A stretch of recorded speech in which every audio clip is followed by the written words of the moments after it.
Hey everybody, this is Perch. Um, I've noticed in the comments from time to time, there's whenever I see the same thing posted a number of times, I always I look at it because maybe this person's trying to tell me something. Maybe a bunch of people are seeing something I'm not. So I look at those comments, and one that comes up with increasing frequency is this Perch. Who are you talking to in this video? The people who need to hear this video aren't watching the video, or have you blocked, or you're a bad person. They won't listen. So why are you wasting your breath? And I think there's a simple answer to that, and it goes into where I see the future of the comic industry going. Um, I, I'm not thinking that CB Cebulski and David Gabriel and Joe Quesada are anxiously awaiting the next episode of the Perch Show. As far as I know, only one of those people listens, and fairly infrequently. But I don't think any of them are sitting around going, "Ooh, here's some good advice. Let me get my notebook." I don't think there's that at all. The problem with confirmation bias is somebody could, if you really believe the Earth is flat, and somebody shows up with lots of science or charts or pictures or whatever it happens to be, it's like, nope, proof Earth is not flat. If they're thoroughly in that bubble, there's nothing you can say that's going to get them around that point. They are going to continue to believe what they believe because that's the bubble they're in. Period. Nothing you can do about it. And the goal isn't to prove them wrong or to make them see reason. In a lot of cases, the goal is one, to just tell the truth, because you're assuming that there's other people out there who are listening, other people who are not the people in charge today, but will be the people in charge tomorrow. And this is where comics sits for me. Uh, I've done other videos. I've talked about the fact that the thing about comics is it's this constant rotating cast of characters. And in general, if you don't like something, then you wait around for a couple of years and new people show up, and life may be different or may not. But my strategy or my belief is that the most harmful part is often less the people come and go. It's the institutional knowledge that people bring with them into that role that is either flat wrong or keeps them making the same dumb mistakes, or just basically just keeps things from moving forward. Uh, if a company makes a mistake, and this is a really important thing to kind of digest, if a company makes a grave error, oftentimes the solution to that is not to go quickly search all the other departments and intercept that same error off of the pass. Usually don't get the exact same mistake done twice. What you do is you look toward the future. You say, what were the things that led to this mistake? How do we prevent that? If your building burns down because there was a fire in the kitchen, you don't go around and take all the ovens out of the kitchens. I mean, that's one answer, but the better thing to do will be to say, hey, looking at our floor plan, looking at our building, how do we make sure that if a fire starts, it doesn't spread to the entire building? Do we need more fire extinguishers? What do we need to do to prevent this from being a catastrophe in the future? Because we can't completely wrap everyone in bubble wrap and just hope for the best. That's silly. To me, the problem that comics often has is, even though people rotate in and out, even though there's often new people that come in and old people that leave, and the cycle is always happening. The new people come in and are taught, trained, told, whatever it happens to be, that information.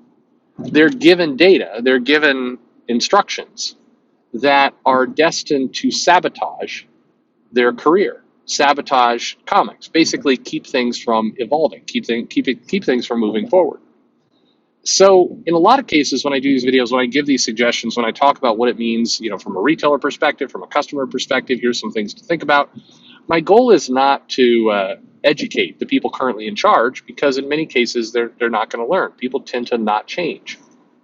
My goal is that there's new people that are coming in, new people that are listening to this, and new people that at least, at the very best, will question some of these things are being told. Will at least say, hey, you know what? I heard some other data. I'm not sure. hey, there's this annoying guy on YouTube who is a real bitch, and he talks about sales numbers a lot.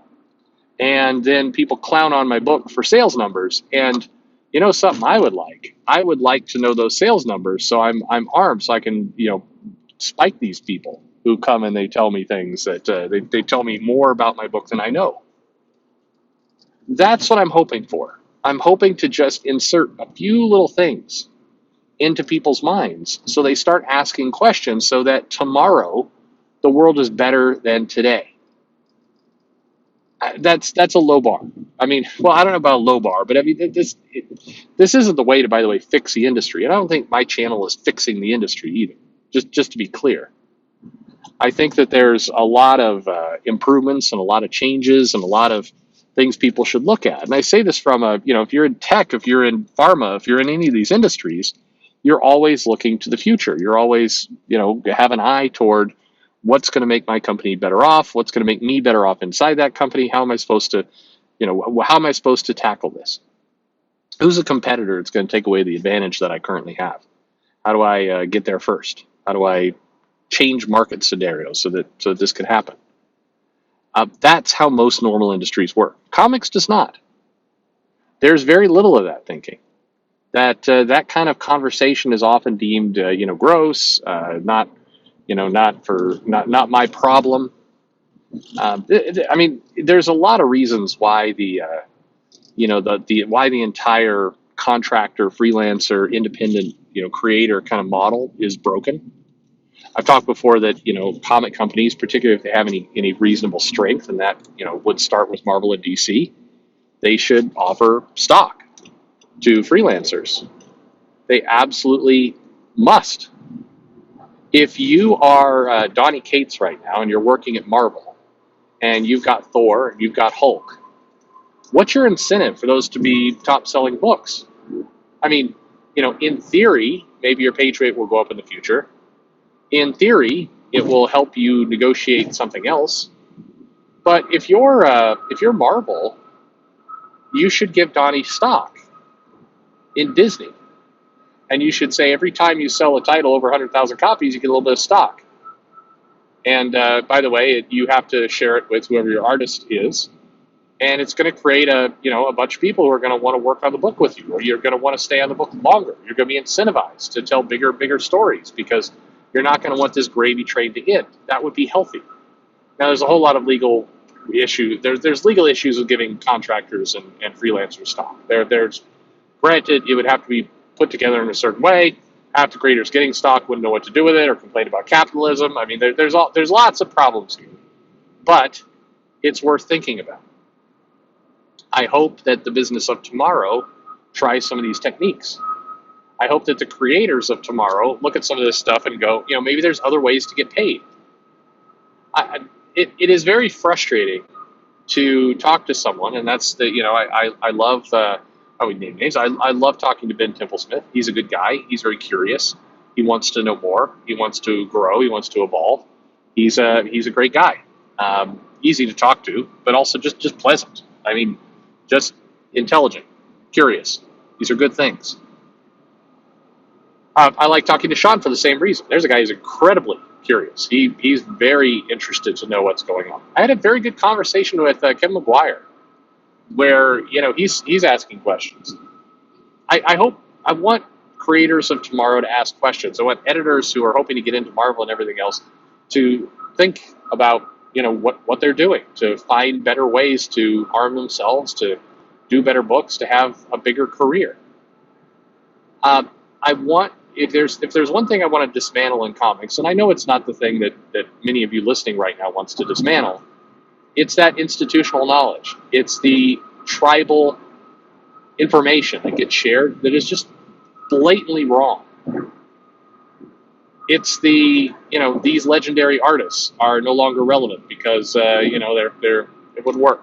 We can't put out comics in a Tonkabon style format because the U.S. market just won't go for that. There's we need to kill the characters off right before a major movie because that's the best way to get attention onto them. There's all these little things people say, that are absurd, which I try and take down in this channel over and over and over. But I'm not talking to Cebulski. I'm not talking to Bree Javins. I'm not talking to those people. They're not going to listen. They're not going to change. They're not going to want to change. If you're Alana Smith and you just got a promotion over at Marvel, what's your incentive to change? Zero. But 5 years from now, there will be a new Alana Smith. Now, granted, the people who hired Alana Smith may be the people hiring the new person too. But you know one thing that will fundamentally crack, and I mean this in a good way, comics and change it? It's more people start, thinking to themselves, I would like to be rich. What do I need to do to be actually wealthy? This is why one of the broader kind of pop culture things where people talk about, that when people say, let's bring in socialism or capitalism is bad or other things, the part that worries me the most about all that, the part that gives me anxiety when I hear things like that, is that one aspect of capitalism or this current Western financial market is that it does incentivize curiosity about how to make your life better. And this is one area where certainly over the last 10 years, it's taken some hits. People are less curious than they used to be. I used to be able to, when I would work with people, I'd say, hey, let's, what are some ways we can evolve and grow your career? What are some ways we can, can help you out? How can I mentor you? And 10, 15 years ago, it was like, yeah, I want to climb the ladder. Absolutely. I want to figure out ways to be more valuable to the company. I want to, because that's going to mean more money for me. And yeah, I'm interested in that. Increasingly, the response is, I don't really care about money. I'd like time off. I've mentioned this before, by the way, and check your own company. There's this amazing trick that's going on. It really is a trick where companies are saying, we will give you unlimited vacation. Basically, there are no vacation days. Whenever you want to take time off, go to your manager, you can take time off. Just flex. And this is a huge benefit to you. Now, you get as much time off as you want. Not 2 weeks. I mean, hell, if your manager will go for it, 11 months off you can have. But so you might say to yourself, why would any company do this? They wouldn't have any workers. Well, there's two reasons, and there are two major reasons. Number one, the managers are told, don't let people just take time off all the time. If they take off too much time, we still have to document it, and we will, it's going to reflect bad on you as a manager. You're not going to get shares. We're not going to give any of the baseline employees shares, but we're giving you shares, and if your people are taking too much time off, you're going to get less shares, so you're going to make less money, so be careful. So the managers get incentivized to, for you not to use the program they just rolled out. But the second and more sinister thing about all this is when you leave a company legally, they have to pay you for your vacation time. And so as you accrue vacation time, the company accrues debt. They accrue a liability. If you have 3 weeks of vacation time, they have to have on their books your 3 weeks. If you ever decide to leave, then they've got to pay that out. So this is an ongoing debt they have to track. And if you have unlimited vacation time, guess how much debt they have to track? Zero. Because if you get fired or you quit, you get paid for nothing. None. Let's say you work 2 years and you never take a single day of vacation. When you quit, you get nothing. You just leave. It's on you. Why didn't you take vacation time? That's your fault. This is a major change that's saving companies a lot of money, in like millions of dollars, when they convert over to this. And the part that is the most amazing about the whole thing is the employees are gleefully signing up for this. They're thrilled. This is a huge benefit. Morale goes up. They took money out of their pocket to do so. But this is what I mean by I want people asking questions, because these changes, these things that happen, it's you need to look out for yourself. You need to try and make the best decisions you can for yourself. And in many, I mean, the tribal knowledge stuff drives me insane. There's still a theory within both DC and Marvel, I know for a fact, that, hey, If a post, if a tweet gets 1,000 likes, then that was successful marketing. That's definitely going to translate to sales. Plenty of evidence show that's not the case at all. It's absolutely irrelevant to bringing value to comics. But hey, look at those likes. There's a lot of them. Hot damn, it's great. This is the trap. This is the stuff where, as we get ready for this next generation of comic creators and comic editors and people who work in comics, I guess I'm talking to them, which is to say you. A lot of you who listen to this would like to do something in comics someday. You may not like this current system. You may hate the current system.